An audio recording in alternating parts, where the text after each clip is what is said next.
আজকে আমি আমার জীবনের একটা অন্যরকম খুশি মুহূর্ত আপনাদের সাথে শেয়ার করতে যাচ্ছি। সেটা হচ্ছে যে দীর্ঘ 2 বছর প্লাস প্রচেষ্টার পর আজকে আমি কন্টেন্ট মনিটাইজেশন পেয়েছি। তো আমি আমার এই বিষয়ে কিছু কষ্টের কথা শেয়ার করবো, যেগুলো বলতে হয়তো আমারই খুব কষ্ট লাগবে। সেটা হচ্ছে যে আজ থেকে প্রায় 2 বছর আগে আমি কন্টেন্ট বানানো শুরু করি। যেহেতু আমি বিশ্ববিদ্যালয়ে পড়তাম, তো বিশ্ববিদ্যালয়ে পড়াকালীন আমি বিভিন্ন হাসি, ফানি, ডান্স, বিভিন্ন ব্লগ করতাম। তো তখন আমার ফোনটা খুব একটা ভালো ছিল না। তখন যে একটা ছোটোখাটো যে আমার এই ফোনটা ছিল এবং সেটাতে ভিডিও কোয়ালিটি খুব একটা ভালো ছিল না। কন্টেন্ট ছিল ভালো, সবাই বলতো যে কন্টেন্ট ভালো, বাট ভিডিওর কোয়ালিটি খুব ভালো ছিল না। এই জন্য তো মানুষের কাছে খুব একটা রিচ পাইনি। প্রচুর ভিডিও বানাতাম, প্রচুর। তো এইভাবে চলতে থাকলো প্রায় 1.5 বছরের মতো, প্রায় 1.5 বছরের মতো কাছাকাছি এই ফোনটা আমি ইউজ করছি। আমি কোনো ফলাফল পাইনি। মানুষ আমাকে না শুধু কটাক্ষ করে যে কি ভাই, তোর দ্বারা ভিডিও করা সম্ভব না, তোর দ্বারা টাকা ইনকাম করা সম্ভব না, তুই কিছু করতে পারবি না, তুই এমনি কি হুদা এইসব কাজ করিস। বাট আমি আজ থেকে 5 মাস আগে আমি আইফোন কিনছি, যেটা দিয়ে আমি ভিডিও করতেছি। তো আইফোন কেনার উদ্দেশ্যটা হচ্ছে যে আমি হার মানবো না, আমি ভালো ফোন দিয়ে ভিডিও করবো। তো সেই সময় হচ্ছে আমরা বিশ্ববিদ্যালয় থেকে পিকনিকে যাই, এবং পিকনিকে হচ্ছে ময়মনসিংহের টিলায় যে আমরা কিছু দুঃসাহসিক ভিডিওগুলো করছি।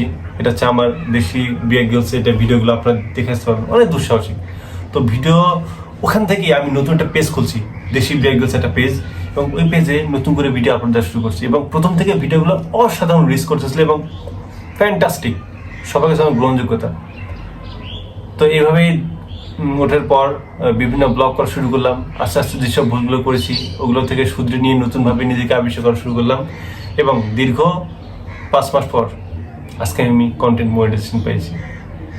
ইভেন কয়েকদিন বলতে 2 দিন আগে আমার স্টুডেন্ট আমাকে বলতেছে যে স্যার আপনার কি অবস্থা পেয়েছে। আমি বললাম যে আমার তো ফলোয়ার্স মাত্র 1800, শুধু ফলোয়ার্সও কম দিচ্ছে, প্রতিদিন 1-2টা করে।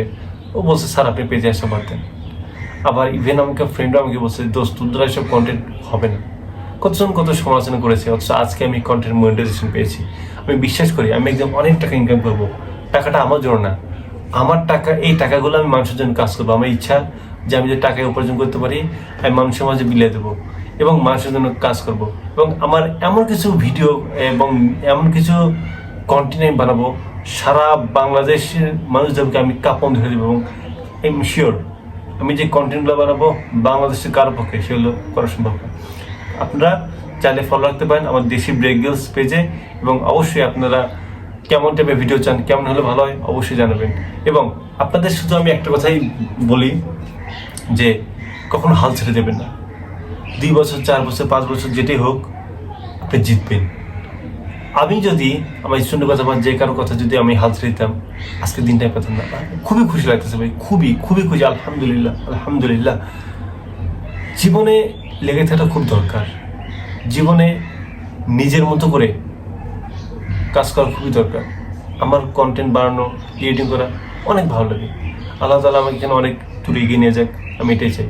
আপনারা সবাই আমাদের দোয়া রাখবেন, এবং পড়াশোনা হোক যে কোনো কাজ হোক, নেভার গিভ আপ।